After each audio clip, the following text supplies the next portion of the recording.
Linda Barcz from the Barcz Company is here taking your calls at 608-270-9933. You got some unusual plants here today. I did find some cool little things. This is a type of fern that's called blue star because it has a real waxy leaf. Really, that's a fern? Yeah, that's a type of fern.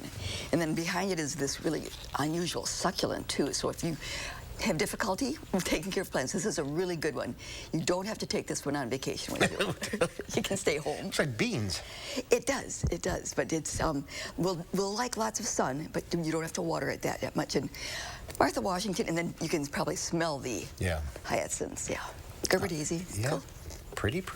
Let's get to the calls. We'll start with Paul in Sun Prairie. Hi, Paul. What's your question?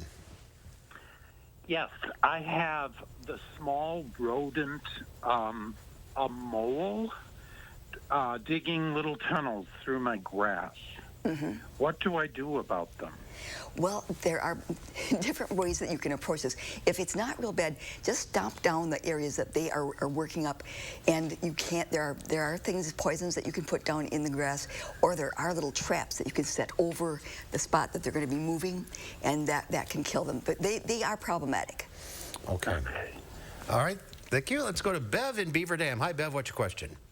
Hi. How do you pick out the best arborvitae, and how much do they grow in a year? Thank you. Okay. You're welcome. There are lots of different kinds of arborvitae. There are some that stay very, emerald is one that stays very narrow. It only probably gets 3 to 4 feet wide, and so its growth rate is a little bit slower. It will get taller faster than increasing in width. But once it gets, that first year, you're not going to see a lot of growth. Then the next year you can see as much as 6 inches sometimes. There's the big bushy ones? Then there are the great big, like technies and dark green are larger and are going to get taller and wider. They get 8 to 10 feet wide. And then, of course, there's little dwarf ones also that are more globe-shaped. So just if they should be pliant? Yes. Well, to pick a good plant, make sure that it looks nice and healthy and green. Okay. Yeah. Easy enough. Let's go to Diane in Middleton. Hi, Diane. Hi. I have a question about grass growing around my arborvitae. It's getting really thin and dying out, the grass. And last year I tried twice putting seed down, watering it every day, and hardly anything germinated. And I'm wondering if it's because of the soil, the arborvitae doing something to the soil. Okay.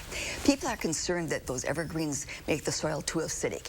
Typically in our area, we're so alkaline, meaning that we have a high pH. It doesn't really get impact. Make sure that you have fresh grass seed. If you're using grass seed that's 3 or 4 years old, it's not going to germinate. And then make sure that you said that you were watering it every day. Perhaps you want to use a shady blend rather than a sunny blend. That might be another thing that might be impacting it. And the perennial ryegrass is going to germinate quickly, but the bluegrass is going to take longer. So keep watering it. All right, let's go to Linda in Beloit. Hi, Linda. Hi. My question is it too early to start planting my vegetable seeds in little pots indoors? No, I think that now that we're getting into April, as long as you have good sunlight, because they aren't going to be set out in the garden until the middle of May. But this is a good time to get some of those tomatoes and peppers started. Yeah, because it kind of brightens your day, too.